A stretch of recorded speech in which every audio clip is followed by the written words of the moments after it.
Magandang hapon, no? Time check natin ay 4:55. So, andito tayo ngayon sa Suzuki ng Digos. Meron kasi tayong staff na napakabuti, mabait, masipag, oh. Dati tong nail tech, ngayon hairstylist na namin. At, no? Kumuha siya dito ng motor, inutang pala.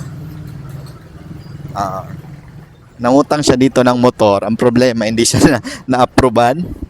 So, bilang mabuting salon owner, mabuting amo, no? Tayo na lang yung kumuha para sa kanya. Yan na si Sarah. Yeah.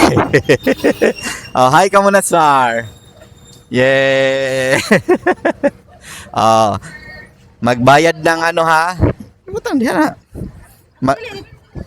Magbayad ng maayos para hindi tayo mareklamo. Siya muna magdadrive, yung asawa ko kasi nakapangalan to sa kanya. Yan, at least 'di ba? Meron tayong mabuting tauhan. Ilang taon ka na, Sar? 1 year na?